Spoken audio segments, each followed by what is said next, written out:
For as far back as human history reaches, there is one force that never disappears. Belief. Empires rise on it. Civilizations collapse because of it. And entire cultures reshape themselves through it. But here's the part we rarely acknowledge. Belief is not static. Belief evolves. And every religion in history was shaped by the people who carried it.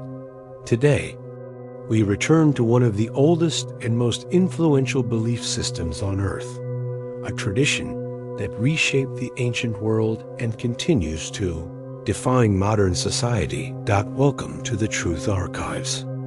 In this episode, we uncover the hidden origins of Judaism and what really happened in ancient history. Judaism is known as one of the great monotheistic religions, but its roots trace back to a world filled with countless gods, rituals, and cosmic stories. The birthplace of this story is Mesopotamia, the cradle of civilization. Here, long before Judaism existed, the Sumerians worshipped Anu, the sky father. Enlil controlled storms and destiny. Enki ruled wisdom, culture, and creation. Temples towered above city-states. Priests read the stars, commanding political power. This wasn't a world of a single god. It was a world of divine hierarchies, where gods behaved like kings, and kings often claimed to descend from gods. Into this complex spiritual landscape, a man named Abram, later known as Abraham, was born, and this is where the story of Judaism quietly begins. According to tradition, Abraham lived in Ur, one of the great cities of ancient Mesopotamia. Ur was sophisticated. Libraries, legal systems, mathematics, and a rich pantheon. So why would Abraham break from this system? Why choose one creator over dozens? Some scholars believe Abraham experienced a philosophical revolution, a moment of clarity, where he rejected the idea of many competing gods and embraced the concept of a single, ultimate source.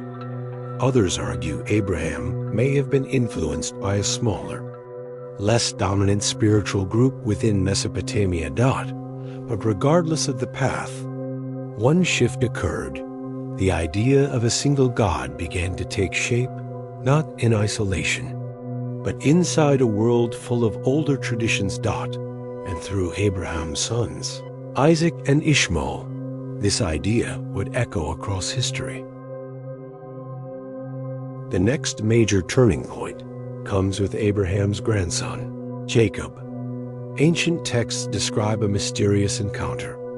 Jacob wrestles through the night with a powerful figure, sometimes called an angel, sometimes described as a divine being, sometimes simply as a man.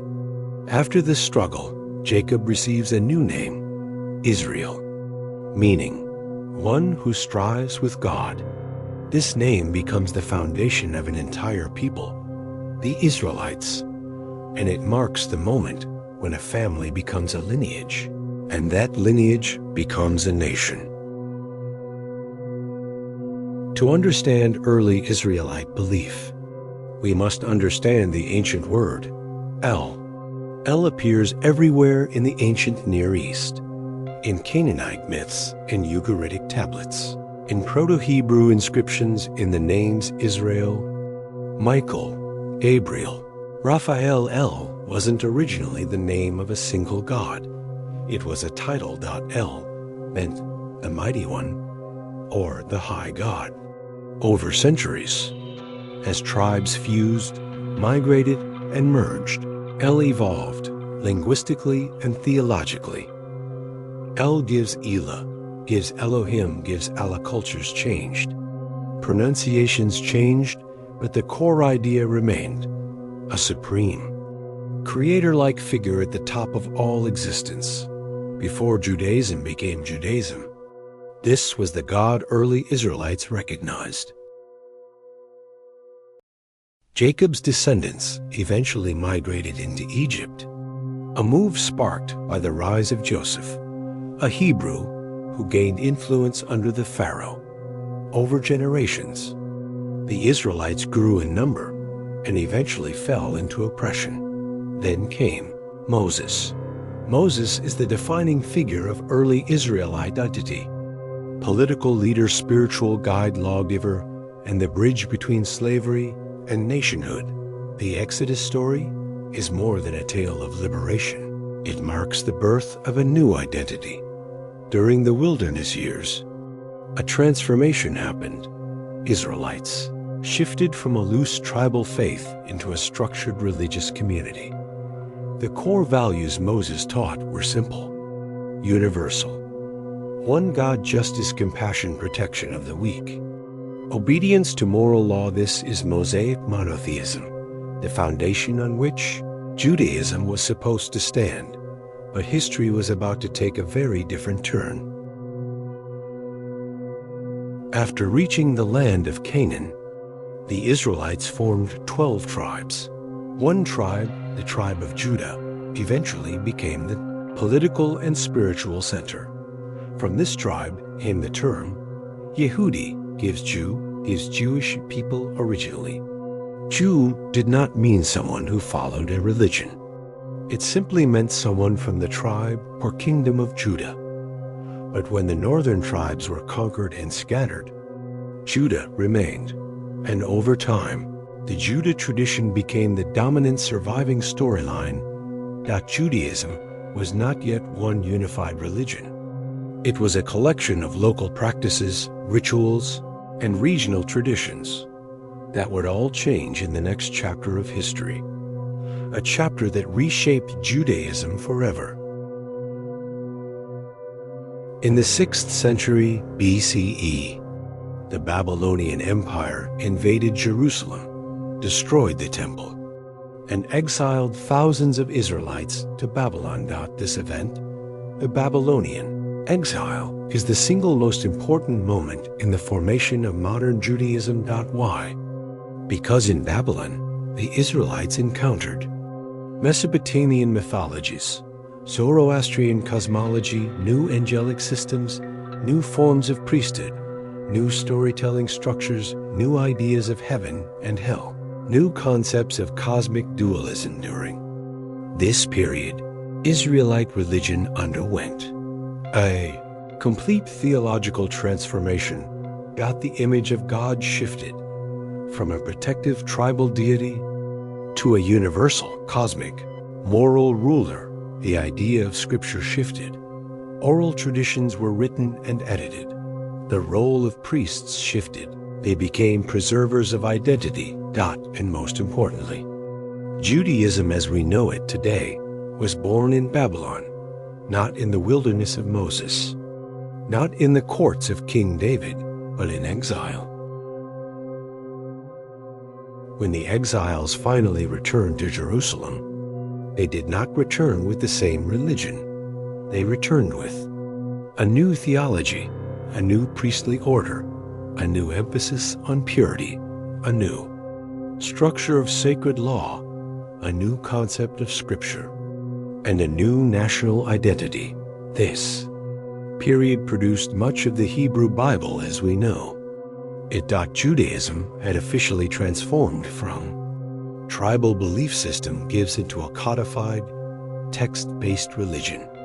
And yet, its influence on later traditions was only beginning.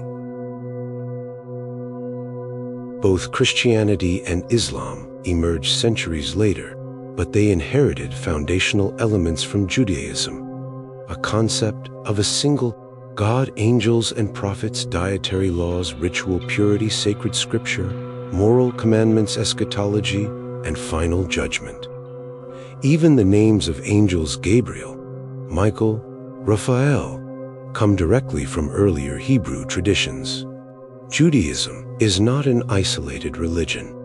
It is the trunk of a tree whose branches grew into global belief systems in the Middle East and beyond. If we strip away mythology, politics, and centuries of revision, What remains?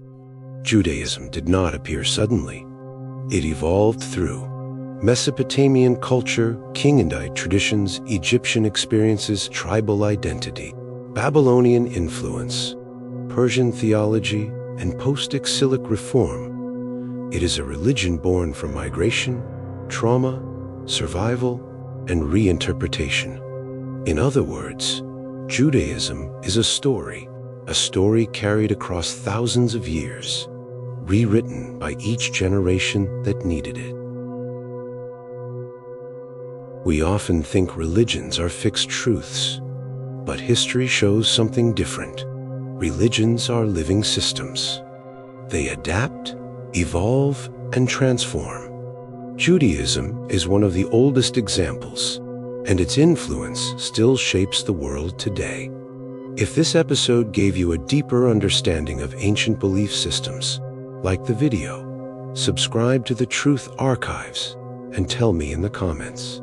What do you think shaped Judaism, the most ancient culture, exile, or something deeper? Until the next file, the archives remain open, and the search continues.